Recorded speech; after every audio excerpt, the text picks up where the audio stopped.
We seem so divided as a country. Our politics appear broken, and the pandemic adds to the feeling of isolation.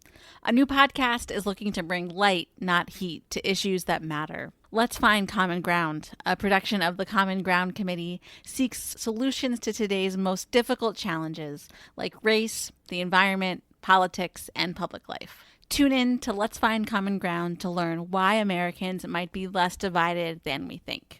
Again, that's Let's Find Common Ground, and you can find the show wherever you listen to podcasts. From the McCourtney Institute for Democracy at Penn State University, I'm Michael Berkman.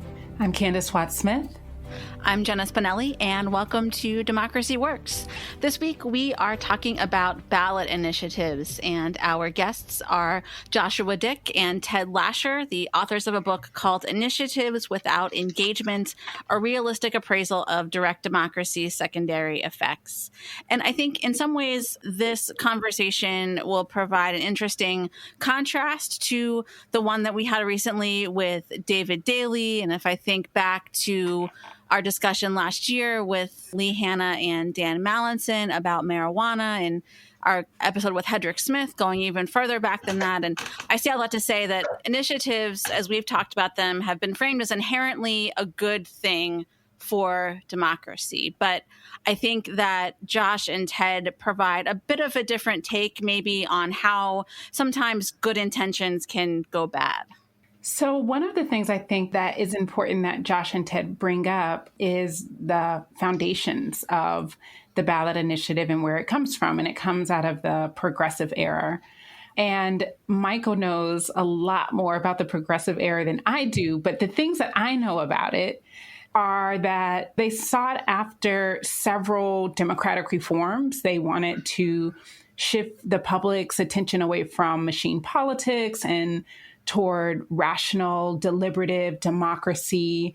Now, the thing is that not all change is good change, or change can be complicated. It can have really good outcomes. And then, as you mentioned, Jenna, there can be some unintended negative consequences. And we saw that out of the progressive era, too.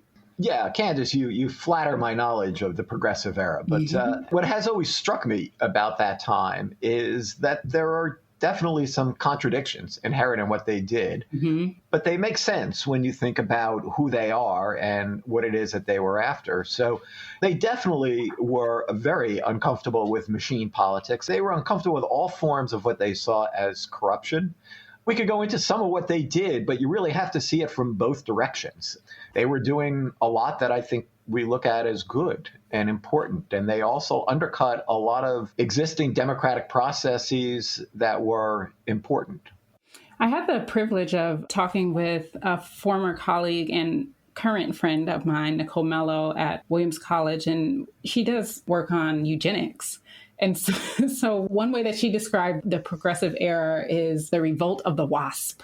And she mentioned just what you're saying, and just to elaborate a little bit, that some of the things that they tried to do to clean up politics, they had a particular way of thinking about who should be involved.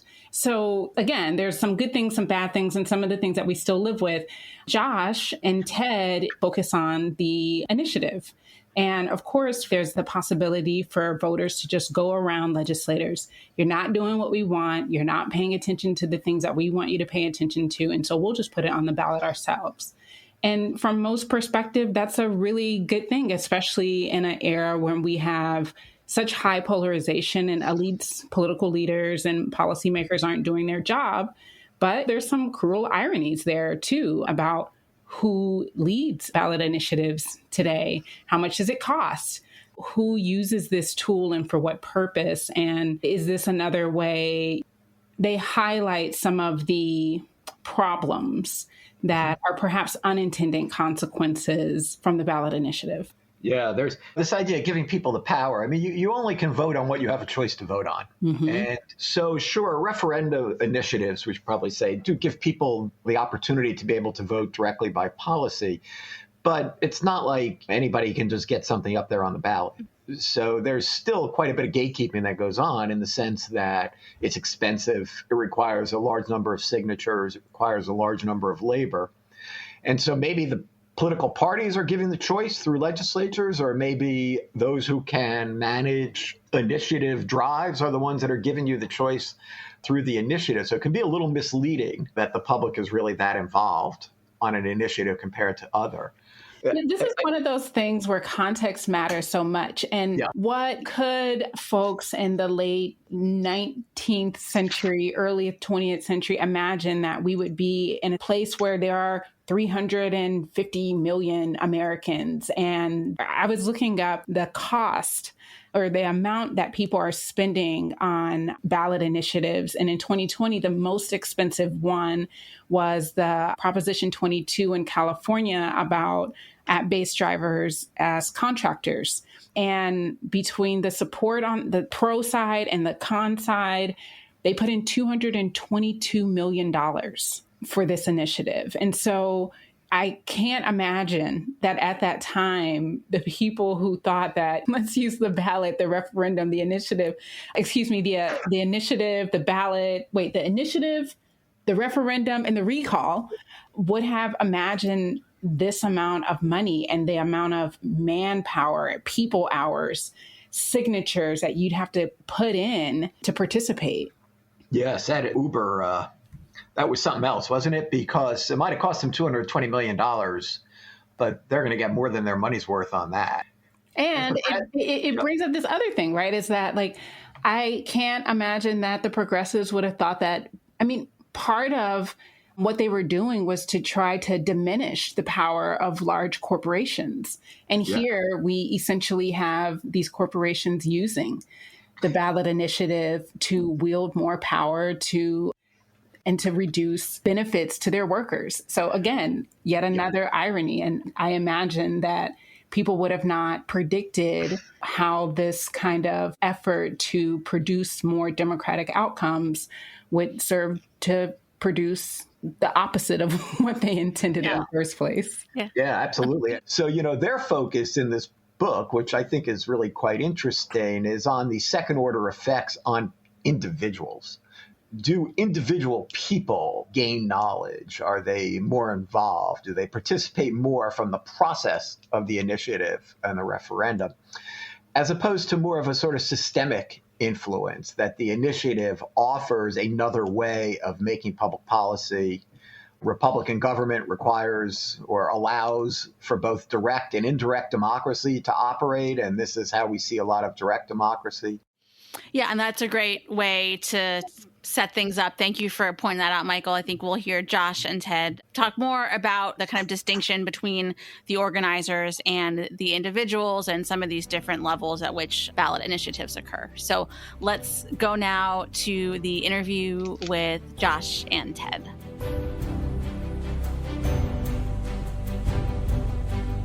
Ted and Josh, welcome to Democracy Works. Thank you both so much for joining us today. Thank you for having us. We have talked about ballot initiatives on this show several times in the past, but never kind of a dedicated conversation. It's always been in the context of something else like marijuana legalization or broader discussions about grassroots politics. So I think a good place to start might be looking at some of the history of ballot initiatives and how we think about them in the broader context of the progressive era and those types of things. I think the two of you make the argument in the book that there might be a bit of I don't know if it's a misinterpretation or some gaps in the thinking there. So Ted, if you don't mind starting us off, what maybe are some of those misconceptions or ways that we think about ballot initiatives that might not be exactly right? Well, first, it's worth saying, Jenna, that there wasn't a really coherent philosophy necessarily underlying the people who advocated for initiatives in the progressive era, and that sometimes we've tried to maybe manufacture that more than was apparent. But one thing that was evident from the start was that there were a lot of people who were claiming that ballot initiatives would have this educative effect with citizens, that it would make them feel more engaged, that it would be more supportive of democracy and things like that. And these claims have been repeated over the years by political scientists and commentators and others. And we, for a host of reasons, think that those views are misleading. And when you get to Josh, he can probably best articulate what we have a sort of alternative theory about what's going on with sort of the big picture, how ballot initiatives really involve citizens. Yeah, I know. And I definitely do want to talk through some of those specific elements like political polarization and some of the other factors you outlined. But before we get to some of those specifics, I know you also talk about this concept of engagement world, which is, I think, where some of what you were getting at, Ted, about some of the ways that these kind of theories have been invented along the way. Josh, can you tell us a little bit more about what engagement world is and how it fits into this conversation about ballot initiatives? Sure. So I think that this concept of engagement world is this idea that political participation fits within a story of political engagement, right, or civic engagement. So that an individual to become involved in politics in the ways that we might recognize, like the end might be that we want someone to participate in elections or know who contact their elected officials. And that connects to a series of other engagement activities that come before participation. So those engagement activities might include being politically interested or being politically knowledgeable or feeling politically efficacious. And so in the story that we're told about how political engagement works is you store up this democratic capital, and then once your sort of like meter bar of democratic capital, like a video game above your head, gets high enough, you become a more likely participant in politics. And so this is kind of the way that political scientists and a lot of commentators have talked about and thought about the ballot initiative process and about sort of engagement in politics more generally, is that if you challenge people with more meaningful versions of political participation, then they're going to become more efficacious, more knowledgeable, etc. And then when they get all of those stores of democratic capital in themselves, they're going to become more engaged citizens. So even though it's harder to be a good democratic citizen when you have to vote on 20 ballot initiatives, right? It takes more time, it takes more energy, there's more to learn. You're also challenging people to become more engaged, and that challenge to greater engagement will actually make them more engaged and result in higher rates of participation and higher rates of civic engagement. And so that's kind of the story of democracy that we're challenging in this book.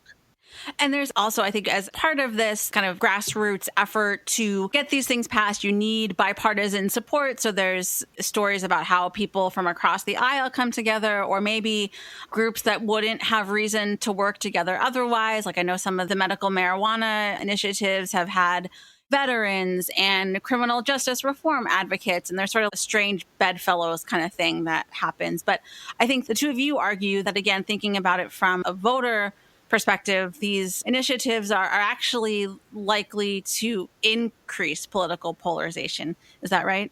So these issues get put on the ballot. Many of them are the issues that parties are tabling and not making it through the legislative process. So Colorado has been through several iterations of trying to define life at conception through some form of an abortion initiative that's meant to create a national challenge case for Roe v. Wade.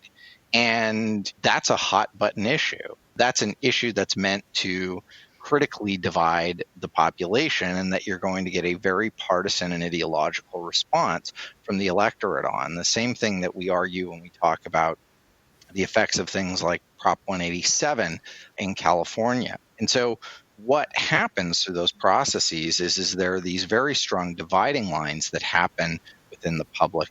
You end up with these strong partisan stands, and that creates a stronger structure for polarization, particularly partisan sorting within the electorate, where the parties sort of send cues about how to vote on issues which maybe aren't in the state political domain at the time. And that then strengthens polarization within the electorate in the states that are using the ballot initiative. And so I think what's happening in the information environment is that you have an unrestricted spending environment that basically lays the groundwork for people to kind of understand. And so this is the most educative effect that we really find, right? And we kind of talk about this is like the closest we can come to a political knowledge effect is not a general political knowledge effect, but it's people learning through the process because you have these very expensive campaigns.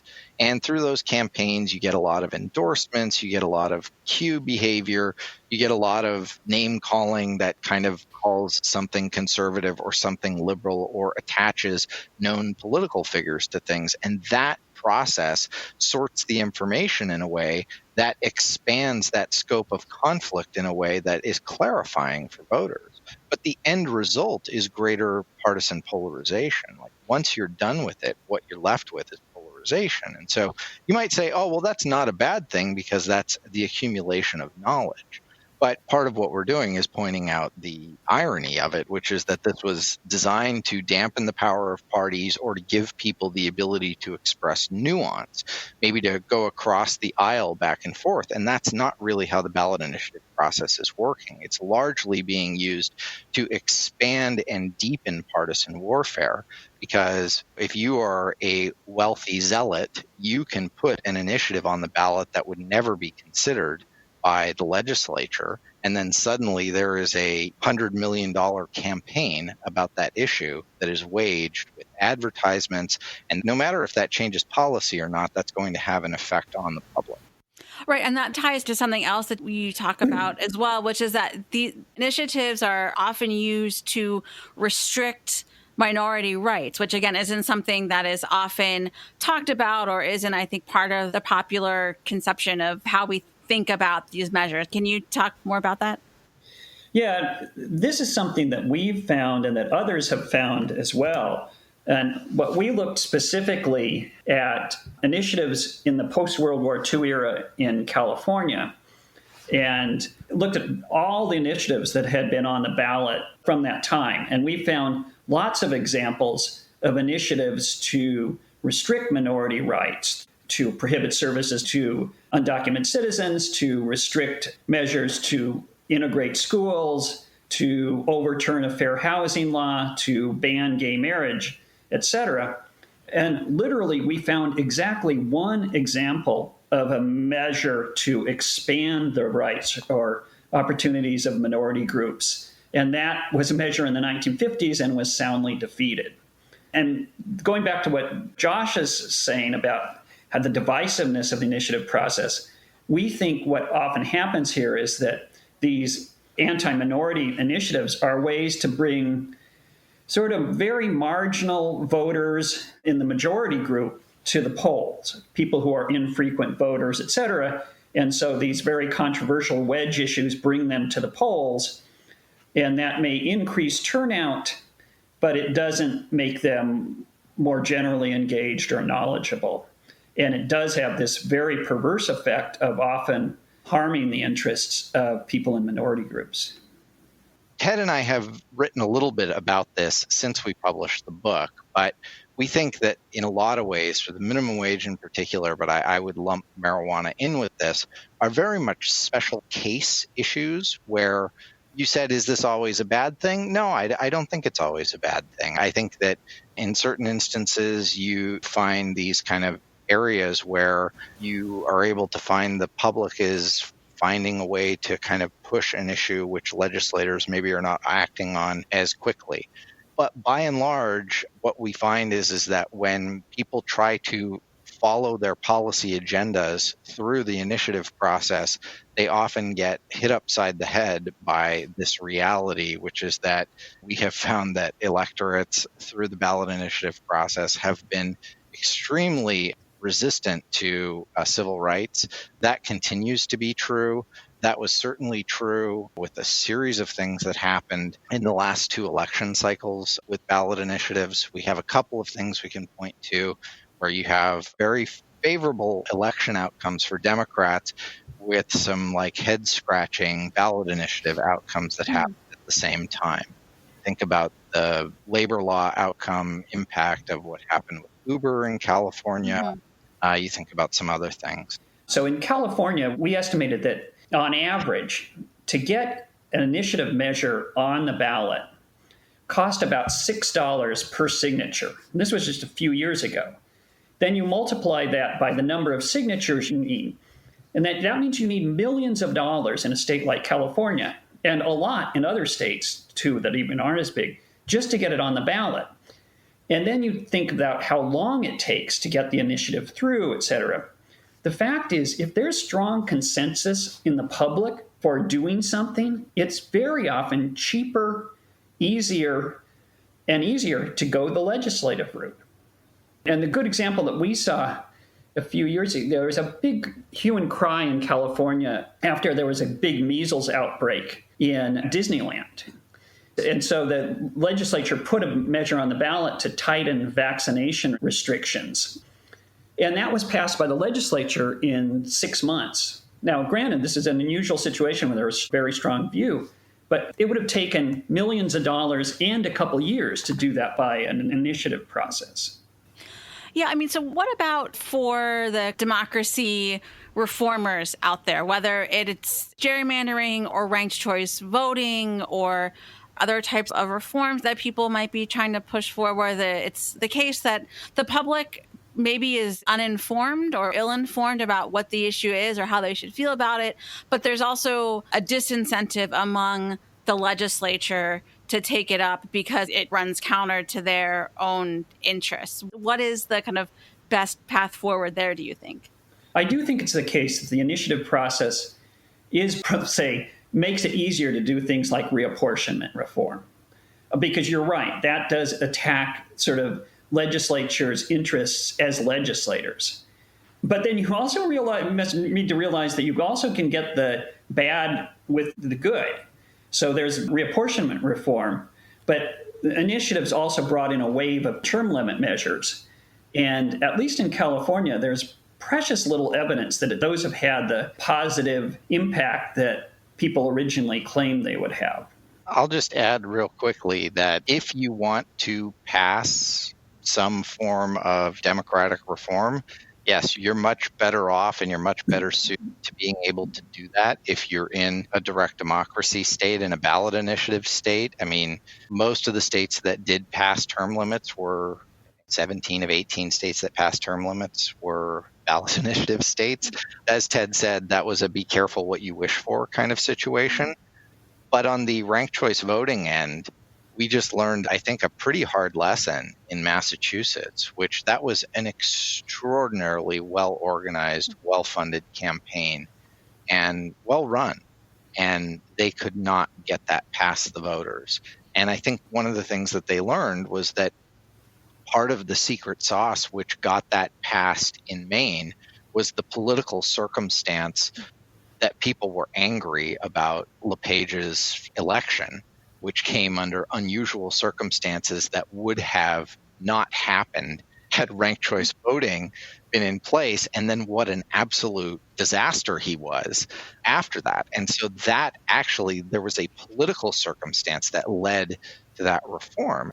The reason that we get reforms a lot of the time have more to do with political circumstances than they do with some like general belief by the public in the sort of purity and goodness of the reform. And I think that the failure of ranked choice voting in Massachusetts by initiative kind of highlights that better than anything else. So as we head into the start of a new election cycle here, what are the two of you watching as far as where initiatives might go, how they may or may not be used moving forward? Yeah, that's an excellent question. I think that given that we're headed into an era where the Democrats appear to have control of the national government now, where there's more or less split control of many of the states, I do think that we're going to see what we saw in the last few years was sort of a resurgent of what I would call progressive issues pushing at the state level. So in the absence of the federal government's desire to address, say, the national minimum wage policy, I think the states filled a lot of that void. And so I think that we're likely to probably see a lot more of the core conservative issues that happened in a lot of the 70s and 90s, tax cutting initiatives, things like that. I think we're going to see some retrenchment of conservative ideas in the states.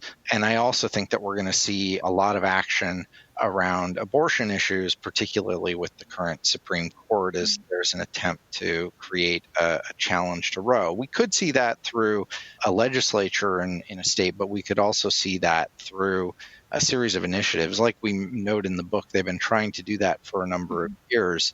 We've also seen sort of a downward trend in initiatives over the last couple of cycles, fewer initiatives just generally. And that may have something to do with the overall nationalization of American politics as sort of state politics becomes less autonomous from the national political arena. We may see fewer issues come up through sort of the state process as sort of polarization plays out at the national level. Interesting. Yeah, I think Josh has provided a very good summary. I guess one area I'm particularly curious about is the criminal justice area. As Josh suggested, there was a long period where you only saw very restrictive criminal justice measures like 3 strikes laws. And then as public opinion in general has changed, we've seen a few more of these initiatives to get people out of prisons in recent years, but interestingly, with pretty mixed success, even in liberal states like California. So I'll be interested to see how that happens and whether there's going to be any renewed attempts to get rid of the death penalty in some states. So as we bring this in for a close here, we've talked about some arguments that, as we said at the beginning, might run counter to a lot of how our listeners have thought about initiatives and kind of the way they're presented. Any final thoughts to kind of wrap this all up about what should people take from these arguments as they consider whether they're involved in grassroots organizing or just trying to really be informed voters when they go into the voting booth or complete their mail-in ballot next time around? How should people take the arguments that the two of you have presented with this story that's out there about the ballot initiative process? So I think that what I want people to know about sort of the way that democracy works in the United States is that these forms of direct democracy that we've developed aren't necessarily, I think that in their ideal form, they are a form of pure democracy, right? The way that this works is that this is direct democracy. In fact, that's what most people call these sets of reforms like the ballot initiative, referendum, recall. This is direct democracy in America. And I don't really think that that's the way that this process works. When we understand how voters behave, when we understand how initiative entrepreneurs behave, and when we understand how money works in politics, this is not really a direct democracy. There's no deliberation that happens over these policies once they're put forward. They're put forward in a yes or no manner. There is tons of money spent on these things. And then when we examine the behavior of voting on these measures after the fact, we find that they're hugely constrained by people's partisanship and their ideology and their level of trust in government. And so when we vote on issues like this, they have other implications for democratic society. And what our sort of contribution is that the level of conflict and rancor that we're engaged in society is really not great right now. And the ballot initiative has actually become a battlefield for how we expand that conflict and rancor and make ourselves dislike each other more. And we're actually kind of concerned about that. We don't think that that's especially good for democracy or democratic society. and its long-term survival. We still have a democracy. We have a representative democracy. And there might be ways to think about sort of lowering the temperature on some of these ballot initiative elections. But the way that it currently works is actually creating more conflict. And given the level of polarization that currently exists in society, I actually have some pretty big concerns about an institution which we say is supporting democracy that's also supporting the current level of polarization. And the main thing I would add is I would hope voters would go to the ballot box with some skepticism about, not about the legislature, but the reverse, that people should go to the ballot box skeptical about the claims that direct democracy advocates often make about the failure of the legislature and the failures of representative government, because I think they are often misleading and partisan and extreme. All right. Well, we will leave it there. Ted and Josh, thank you so much for joining us today. Thank you. Thank you.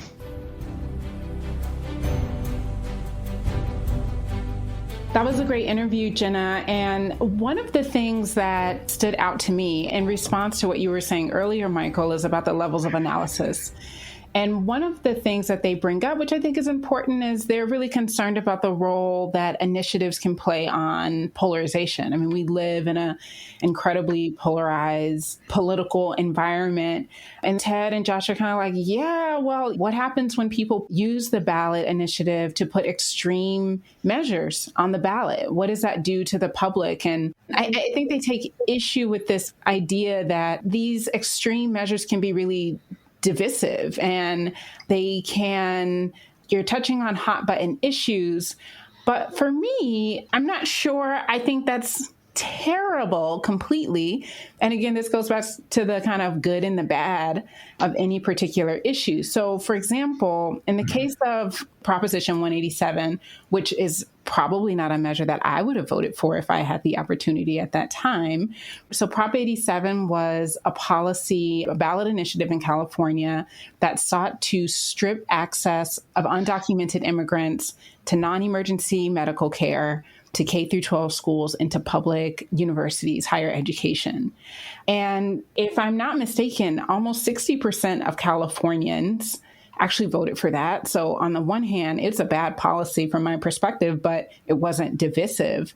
I mean, not divisive in so much that 60% of the population voted for it. But the other thing I think that's important to note is that the public then got a better education about where the Democratic and the Republican Party sat on these issues. They got a clear signal from leaders that the Republicans preferred policies that reduce the access and rights of undocumented immigrants, and Democrats wanted something different. And that hurt the Republican Party in California for decades. I don't think the Republican Party in California has ever really quite recovered from that. I was also thinking with this polarization about what happened down in Florida, because here you have a case, now we're in a much more polarized time. Mm-hmm. And so they have this initiative that was clearly intended to be bipartisan and received bipartisan voting support, so bipartisan support among the public, to allow former felons the right to vote. But then it gets into the legislature, which is highly polarized. Mm-hmm.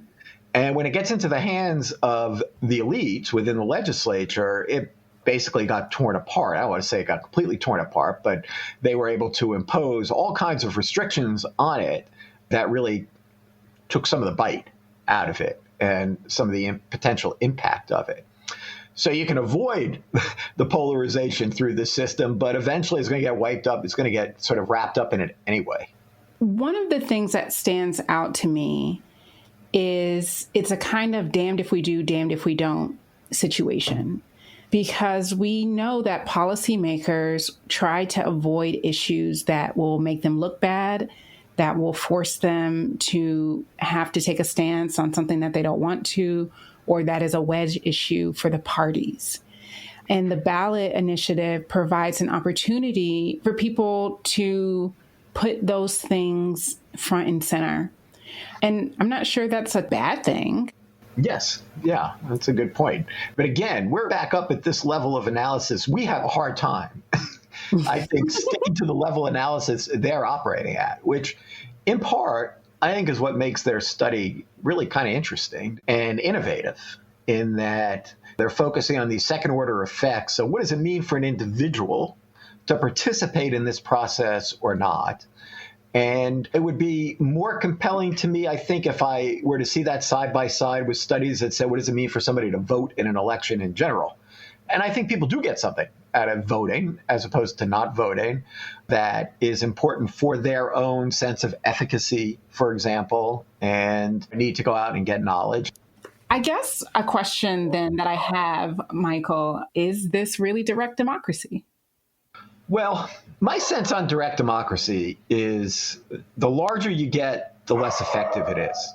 And the more it's likely to get wrapped up into these where big money and big organizations become effective. So, when you're at the school district level, when you're at the town hall level, then sure. I mean, it's direct democracy and it's deliberative. It can be because you can stand up and talk. Right. But these seem like a mix. It's got a lot of the characteristics of a regular election with lots of money and difficult issues to understand. But of course, it's not mediated by the parties. So, I mean, technically it is direct democracy, but direct democracy, too, comes in many forms. Well, it's good that we have people like Ted and Josh who are thinking about these really hard issues and also just thinking about potential reforms. And so maybe the reforms for the ballot initiative this time around won't produce and maybe probably will produce unintended outcomes just as we see them historically. All right. That's a good note to end on. I want to thank Ted Lascher and Josh Dyck for joining us at Democracy Works and Jenna for the great interview. I learned a lot and just kind of thinking a different way about the outcomes of the ballot initiatives. We've had really great guests on the show to highlight the good parts of it. And of course, we always need to be brought back to reality on these really hard issues of democracy. For Democracy Works, I'm Candace Watt-Smith. And I'm Michael Berkman. Thank you for listening. Democracy Works is produced by the McCourtney Institute for Democracy at Penn State and WPSU, Central Pennsylvania's NPR station. Our editors are Mark Stitzer, Jen Bortz, and Chris Kugler, and additional support comes from WPSU's Andy Grant, Emily Reddy, Chris Allen, and Craig Johnson. If you enjoyed what you heard today, please consider leaving us a rating and a review in Apple Podcasts or wherever you get your podcasts. Thanks for listening, and we'll see you next week.